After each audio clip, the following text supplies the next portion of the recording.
तारीख 7 मई, स्थान नोएडा का सूरजपुर थाना। एक लाचार पिता अपनी बेटी के लापता होने की सूचना जब पुलिस के सामने दर्ज कराने की कोशिश करता है तो उसे पुलिस वाले दुत्कार कर भगा देते हैं।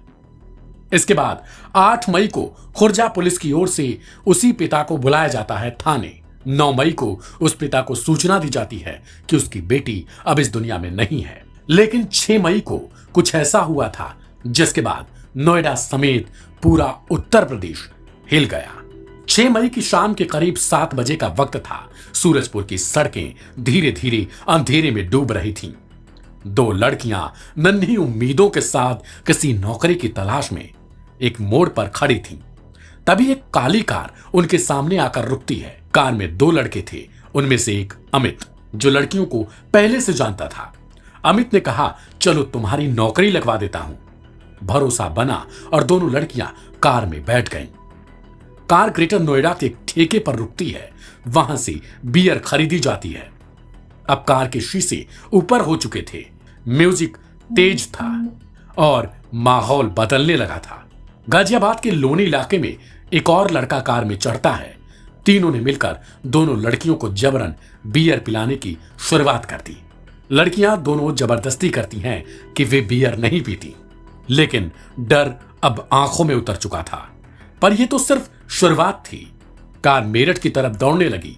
छेड़छाड़, अश्लील बातें और फिर जबरदस्ती। लड़कियों ने चीखने की कोशिश की, खुद को बचाने की कोशिश की, पर वो चीखें उन काले शीशों में ही कैद रह गईं। एक लड़की ने खूब विरोध किया और चिल्लाने लगी। कुछ दूर आगे बढ़ते ही आरोपियों ने उस लड़की को कार से बाहर फेंक दिया।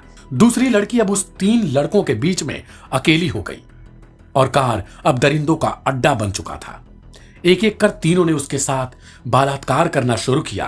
रात भर चलती कार में दरिंदगी होती रही।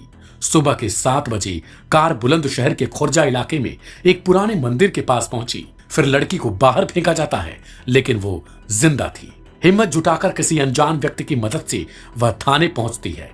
उधर मेरठ के जानी थाना क्षेत्र में हाईवे किनारे पर एक लड़की की लाश बरामद की जाती है। हालात ऐसे बन चुके थे कि उस लाश की पहचान भी नहीं की जा पा रही थी।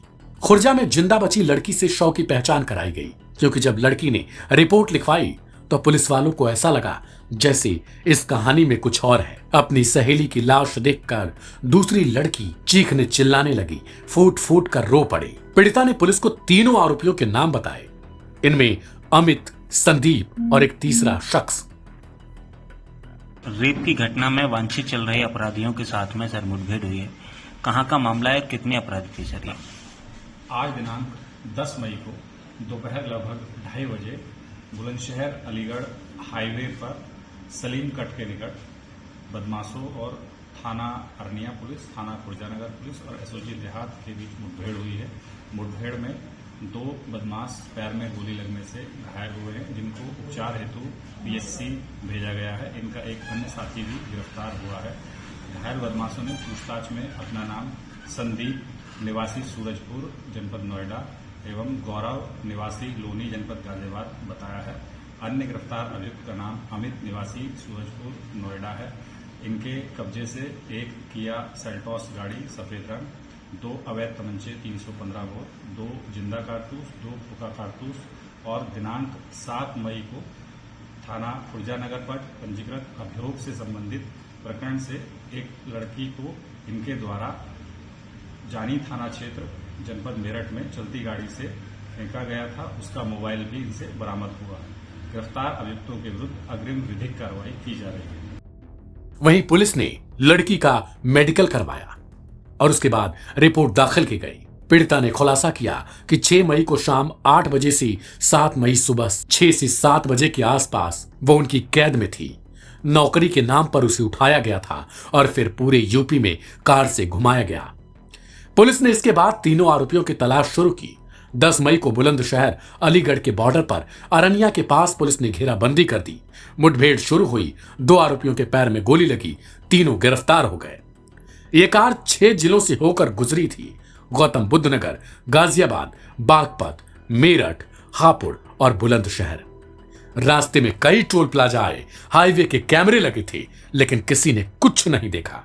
एक लड़की को चलती कार से फेंका गया, दूसरी को रौंदा गया, उसके साथ जबरदस्ती की गई, उसकी इज्जत को लूटा गया, लेकिन सब मौन रह गए। एक लड़की मारी गई, एक जिंदा बच गई, लेकिन क्या सिर्फ इतना काफी है?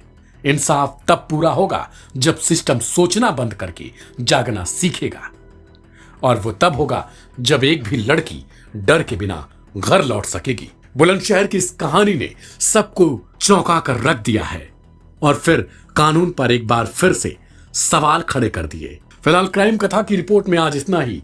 बाकी की तमाम और खबरों से जुड़े रहने के लिए सब्सक्राइब करें लाइव हिंदुस्तान।